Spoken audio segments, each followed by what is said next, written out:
He's in Jiaming, China. He has been there since November 13th, 2012. He was going there to buy flooring, like a lot of business people traveled back and forth back then. And his passport shows they tried to charge him with a crime of drugs, but he never had anything on him, in him, nothing. They just took one look at his blue passport and said, "We need to ask you questions." And I was on the phone with him, and the Chinese police had burst into his room. And, I heard a bunch of scuffling, and I was on the phone because he was ready to come home. He found what he needed. I had to measure everything in the house. And he also had some clients that wanted flooring. The flooring at the time there, the finest you could get was 7 cents a square foot. And that's unheard of here. So he found the fixtures and everything that he needed, and he was getting ready to leave. And he said, "Mama, can you send me $80 to eat on, because I'm taking the long route home, stopping several places because it's cheaper." And I said, "Sure, I'll send that to you." And then after that, I heard all the scuffling. And evidently that's where the police were getting into his room, the Chinese police. And they said, "We just want to take you for questioning." So they took everything that he had, his photography equipment, his laptop, everything, and they went. They took him to an interrogation center. I didn't know what had happened because the phone cut off.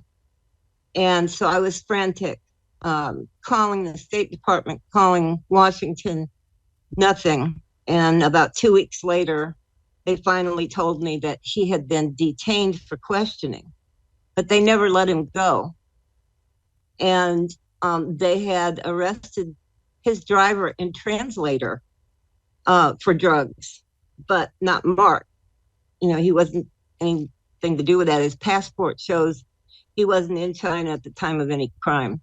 So they took him to a holding cell. They interrogated him for hours and hours. They beat him because he was wearing a U.S. flag T-shirt, and he refused to take it off, and they finally did it for him. But he's been there all this time. It was 10 years, November 13th. And he had said, "Mama, I'm not going to do one more day after November 13th. I can't take it anymore." He has, the guards broke his hands 5 to 7 times.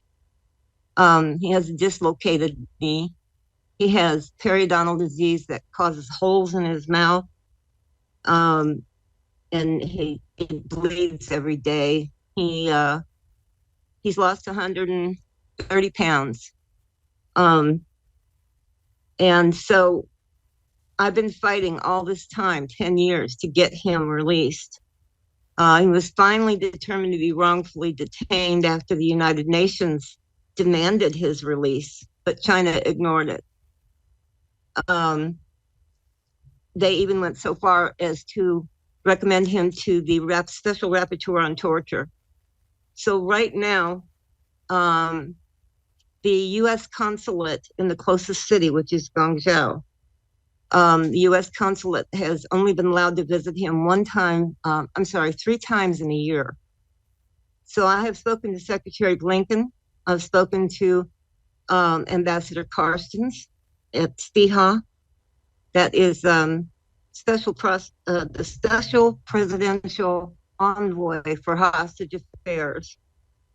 I've spoken to Ambassador Burns in Beijing. They refused to let Ambassador Burns go and visit Mark.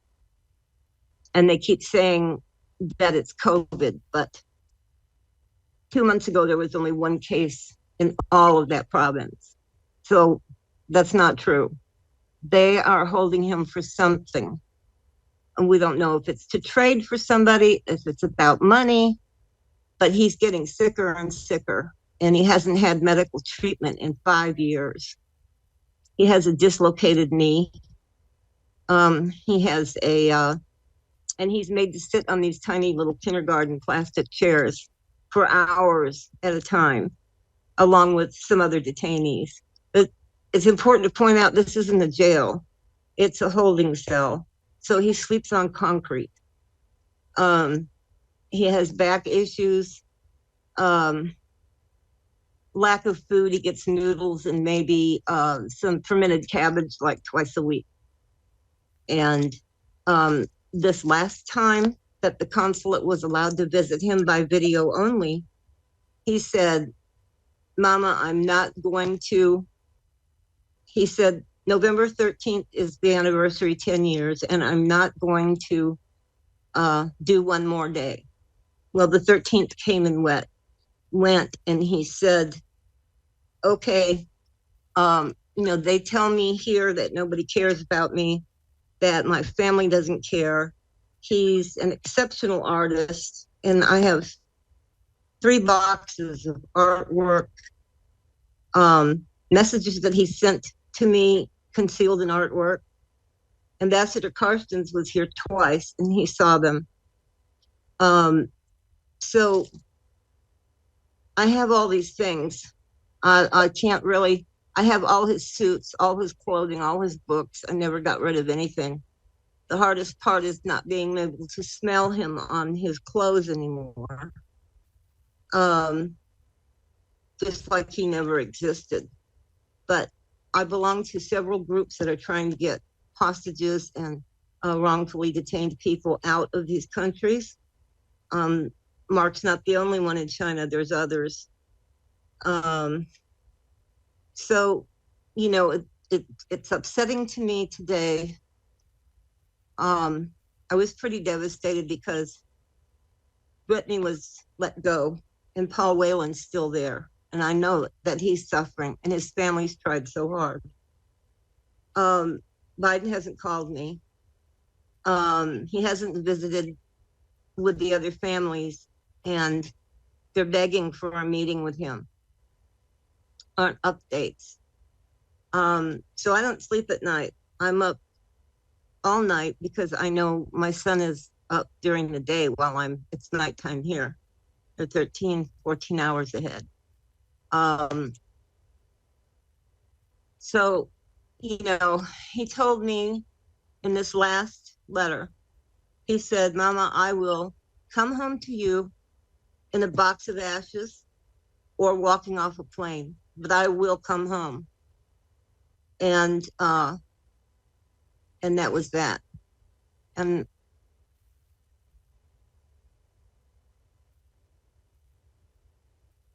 well, China is a whole different ballgame. You've seen the riots and things going on there, that people are fed up, but they still do what they want. And nobody can stand up. Nobody's China and says, "No, I want them released. I want them now released." We have many, many Chinese nationals here. As you know, in Houston, they closed the embassy because of spies. We have many of them here that are in jails.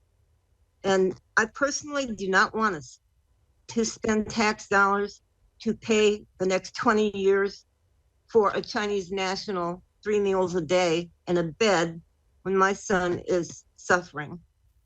I don't sleep, and I've told the State Department, if something happens to Mark, there's a harsh winter coming, and they won't allow him to have the clothes that the consulate is bringing him. They won't allow him to have books, art supplies, nothing. They said it all belongs to them. And he said he's about to become a martyr. That's what he's telling me. It's as of the end of November. So here we are, another Christmas without him. And I'm happy that Brittany's home, but I feel like if she had never gone, nothing would have been done for anybody to get them out of there. And it's not Biden who got her out. It is the State Department, Spiha, Ambassador Karstens and his group, Secretary Blinken. And so I don't know why they cherry pick on who they want to get out and who they don't. But I know that Ambassador Carstens came to see me personally twice. And they're genuine people. They really want to do what they can. But there's a lot of people in Washington that stand in their way. And I just want my son home. I've been trying for so long. In fact, this is the first time your station has contacted me. I've tried many, many times. I think I was talking to the wrong person, but he's all over the internet. I can't believe that he's lasted this long, really. And I have his, pictures are on the wall. I have, every year I buy a Christmas present for him in hopes he'll be home by Christmas.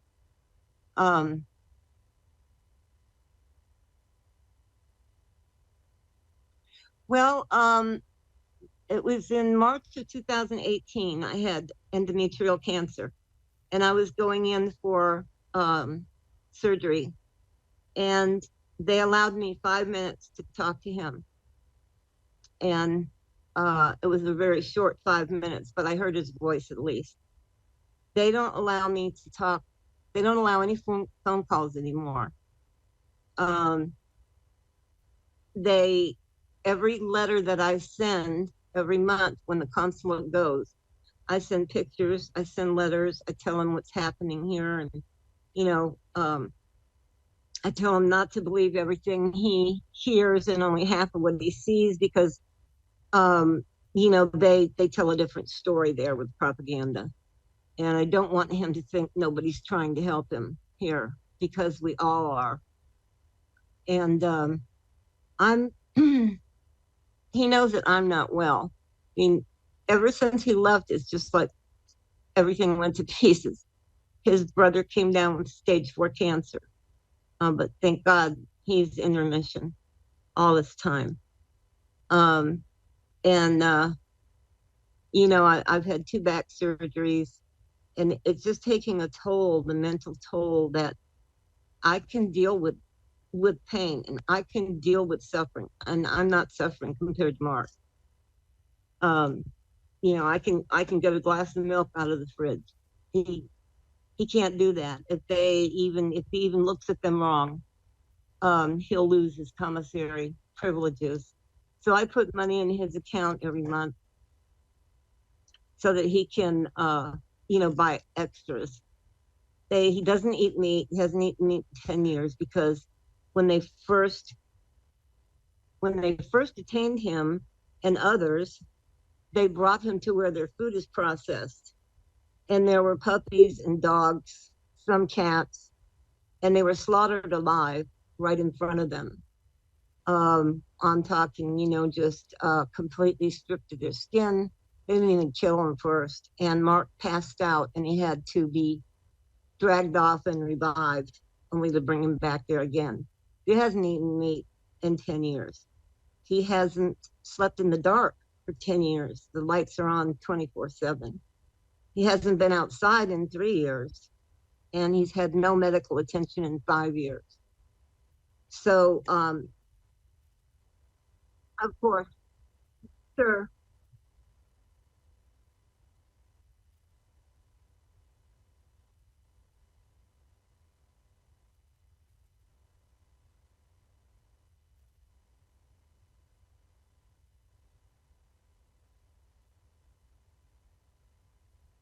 I've been disappointed. I've been disappointed. I was devastated when I saw the news that she was getting out, but they didn't include Paul, he was a Marine. He's nowhere near a spy, like they say. He's been there for so long. I think since 2017, maybe longer. Um, there's a lot of people that they need to work. There's probably 58 to 69 and maybe more people that the Ambassador Carstens is trying to get out. But when I heard that news this morning and Paul wasn't included, I was angry, because You know,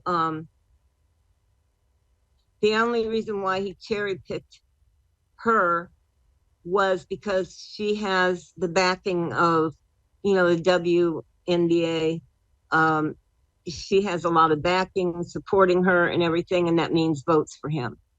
So he had to do what he had to do. And I get that. But to trade them for this monster that we've been having in jail here, it should have included Paul. Now, if Brittany had never come to light as being arrested over there, I don't think Biden would be interested in getting anyone